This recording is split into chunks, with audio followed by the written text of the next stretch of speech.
Welcome to the Evalesco Healthy, Wealthy and Happy podcast. The information provided on and made available through this video and podcast does not constitute as financial product advice.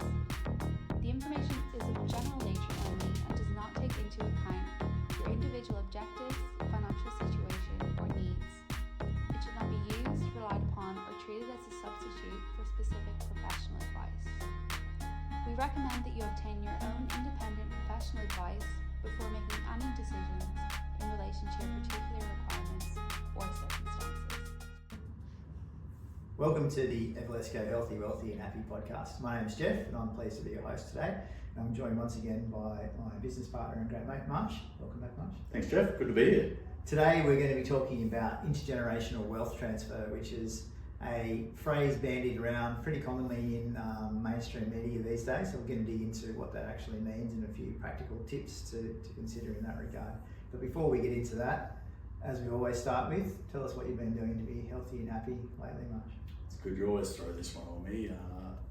Given that you ask every participant this question, I should be aware of it and be prepared. But so this year started the year well with a little bit of skiing over in the States, one of my passions.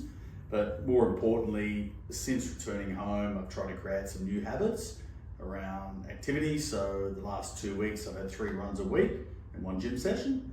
And certainly making some changes around alcohol intake too. So I've had Monday, Tuesday, Wednesday without a drop, which is great. Trying to create new habits, set myself up for success. Very good. Good stuff. So moving on to the topic of the day, talking about intergenerational wealth transfer. What are some of the biggest challenges families face when transferring wealth between generations?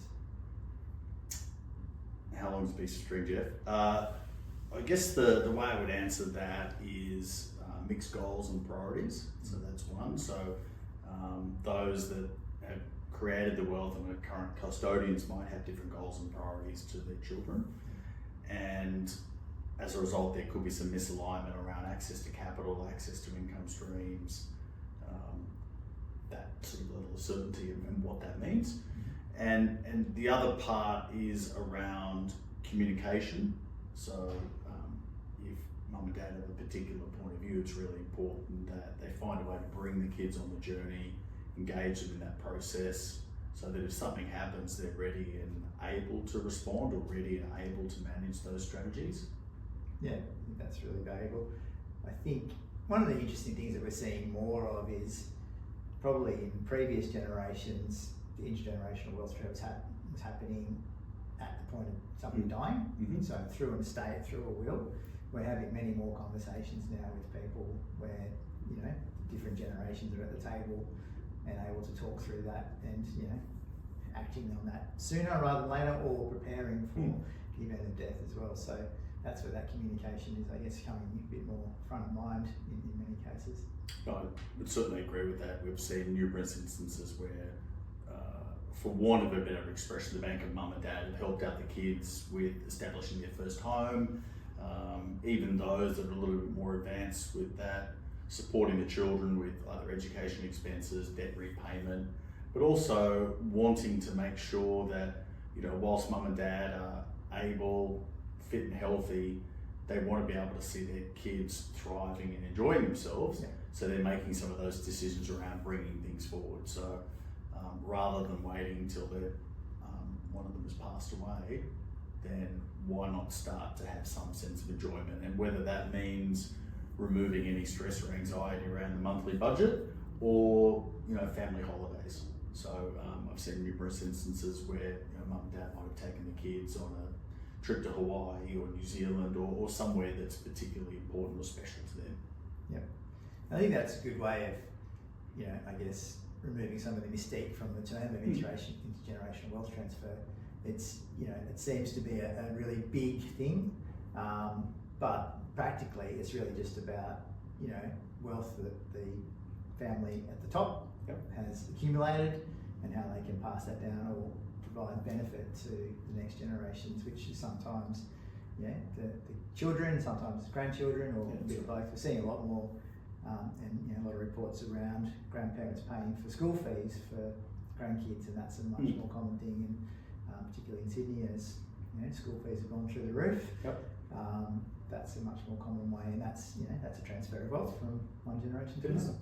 Yeah, so I've certainly heard stats bandied around depending on the school of anywhere from 50 to 60% of school fees or tuition is not paid by the actual parent, it's paid by a third party. So that's precisely what that is.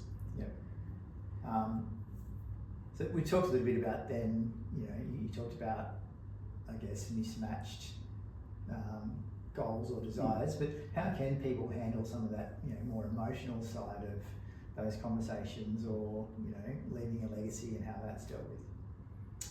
So firstly, it comes down to communicating and having a discussion together, often with a financial advisor or a lawyer.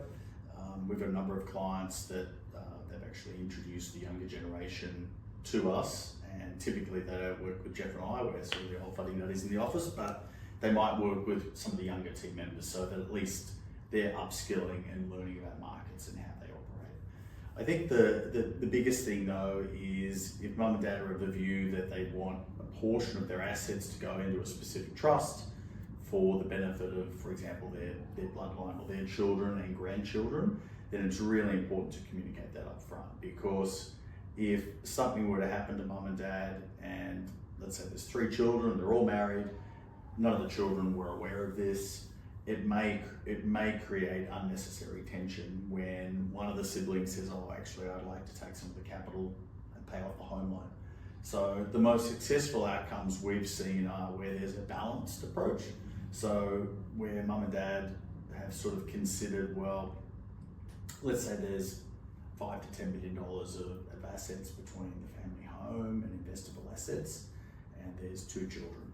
Well, it's all about setting the children up to have a space where there's choices, okay? And you can't be totally prescriptive, because your kids might unwind whatever it is that you put in place. That is their choice.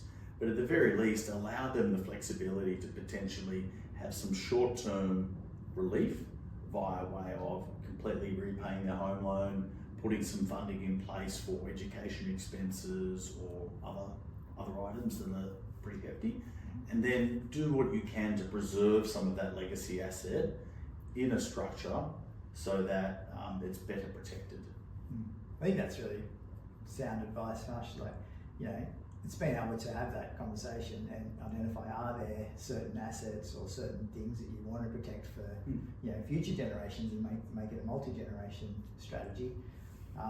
But part of the benefit of the younger members of the family talking to advisors or getting educated is that they can become clearer on what their goals are and what strategies are available to them. And then, as you said, it can be a case of if you have, as the parent has it in their mind to preserve an asset for a long period of time, but if the child is struggling financially or not able to meet their goals, then can we talk about that and see is there a way to balance some of those needs, and it's best done whilst everybody's friendly and clearly able to sit at the table. And it might feel uncomfortable, but it often does come down to the size of the estate as well. So as an example, we had a long-term client passed away last year. He had investable assets of a little bit over $1 million. He didn't own his own home, and he effectively, in his will, he allowed for the establishment of a testamentary trust for the sole beneficiary to protect and preserve those assets. But unless that sole beneficiary has other means, for example, they've already got their own home, relatively debt-free, that $1 million is life-changing for them. And for that to be effectively, locked away and invested for 10, 15 years, that might not deliver great outcomes for them as an individual. So ultimately, that beneficiary said, no, actually, I prefer the capital, I'm buying a home, these are the steps that I'm going through. And that, if the individual that had passed away had an asset base of $5 million, which included a home and cash, it would be a very different outcome. We had a scenario recently where some clients that we're working with, both parents passed away in a fairly short space of time, and they were left a fairly significant property worth probably $5 million, but it was down the south coast. None of the family, the siblings live on the south coast. There was 4 siblings, 2 of them wanted to keep the property, 2 of them didn't want to keep the property, but there wasn't any prescription from the parents that, this is an asset that must be protected. So from that viewpoint, it allowed some flexibility. But the complexity then is, how do you finance, from each other? That's right. Who's going to keep it? Who's going to buy it? You've got to buy the other one out if it's, that was the main asset of the estate. So I think they did a good job at the first layer of planning, but potentially the second layer of planning could have had a bit more conversation beforehand to remove a little bit of angst and challenge after that. And that's where you summarised it really well, Jeff. In that scenario, I suspect each of the 4 individuals would have all had their own goals and priorities and appetite for risk or borrowings or what they saw as important for the next sort of 3 to 5 years. So it is really hard to keep that one approach together. It's really about ensuring that each party has a little bit of flexibility, some sense of independence, because if you feel as though you're being boxed in, then that's when the dependents will sort of resist that, maybe become a little bit frustrated and basically blow it up, which is not what anybody wants. And it unfortunately happens far too often. It does, yes. As soon as money gets involved, some people lose their mind, which is pretty ugly from a family scenario. And particularly when mostly what we're talking about is the parents really want to be able to provide assistance and help future generations. They don't want to create challenges, they don't want to create problems for people. So it's that's the intent, but sometimes the best intentions aren't always exercised. Another aspect to that is the importance of getting really good legal advice. And if, for want of a better expression, if you go back to the movie The Castle, if you've received legal advice on a matter that is a little bit complex from the likes of Dennis Denudo, then there's every chance there's going to be problems down the line. You're better off seeing someone who's a specialist, who's able to look past and perhaps probe your wishes to make sure that what is put in place is not going to create problems down the road. So don't rely on the vibe. Yeah, no, it's not the vibe. Don't run with the vibe. Yeah. Good stuff. Given the increasing complexity of investment options, of people's financial affairs, is there any role that you see technology playing in managing some of these types of aspects? I guess what technology brings is the ability to, communicate a position, share information between parties to make sure they're all on the same page. It also allows you to have a holistic view as to someone's family position. Yeah. So that's something that we're exploring with our relationship now with Principal Edge. They have a number of clients that would sit more in that wholesale, almost family office type of environment. And if you went back 10, 15 years ago, these families might have assets that were quite disparate, but it was hard to track and collate so that family could have one view as to where their listed assets sat, but also perhaps some of their investment property and other unlisted strategies. So technology is certainly improved, and there are many mechanisms to bring all of that together so that all of your professional advisors that you work with and family members that need to have access to that information can now see your position in effectively real time. Yeah, and I think that has so many benefits in terms of being able to facilitate that conversation, whilst everybody's around, because you can sit there and go, this is what we're talking about. And sometimes it's a bit awkward. People don't necessarily want to put everything on the table all at once, so you can still slice and dice that and talk about certain components of it. But it just, from a timeliness viewpoint, in the old days, it was, the executive might spend 12 months running around just trying to find everything and work out what they're actually talking about before they could start that distribution process. So if you've got a really clear single point of reference, for that part of it, it saves a lot of time and you can make that easier for everybody to get access to the intended funds. You can. So whilst not blowing your own trumpet, but I will, that's also the role of a good financial advisor, to make sure that everything is in one place. If there's a problem, you've actually got one trusted source you can go to access all of the information, and to make everybody's life easier down the track, whether someone has passed away or whether they're just not able to make decisions. At the very least, you've got a trusted partner that is able to access that information, and they've got a ready store of information over many years. Yeah, I mean, I've had a number of scenarios over the years where, when one party's passed away and the instructions were effectively just call Jeff, he knows where everything is and will help you through the process, which is, very touching, confronting, and a lot of pressure. But we've certainly refined our systems and processes to make that a little bit easier to manage. On top of the emotional side of things as well, which is really the role that we can play. Absolutely, and I think that is, and maybe I'll share this with our marketing specialist Kate, but I think that's one part of our role that possibly doesn't get enough attention or light, in that the couples that we work with, it's the one opportunity both parties often have to share information, get a really good summary as to where they're at. Because I think you and I have both heard many scenarios where an individual's passed away and the spouse didn't know about their position. Yep. They're obviously not advice clients of ours, but that's a really good byproduct of a couple working with a financial advice firm, because then both individuals should feel empowered and have a better understanding as to their position, and knowing that they can then focus on their personal responsibilities, knowing that the financial components are sort of being taken care of and supported.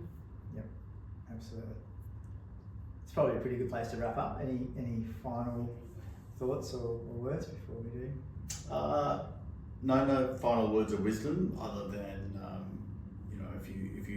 if you were thinking about this, really just have a chat with your financial advisor and just bounce any and all questions off them, because it's really important. If you've seen a topic or seen something in the newspaper or have chatted to a friend, just write it down. The next time you're chatting with Melody or Jazz, just bounce it off them and see what they say, because there might be something that we can implement to better protect what you have in place.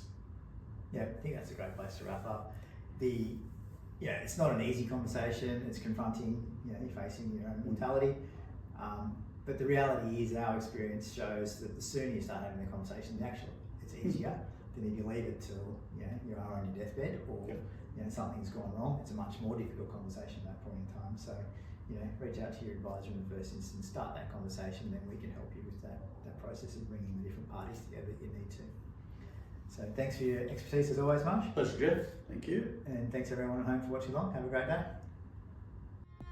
Thanks for tuning in to the Evalesco Healthy, Wealthy and Happy podcast. If you would like to learn more about anything you've heard in this episode, please give us a call on 02 9232 6800 or email admin@evalesco.com.au. Make sure to subscribe to our channel for more Evalesco podcast episodes, and stay up to date by following us on Instagram and Facebook.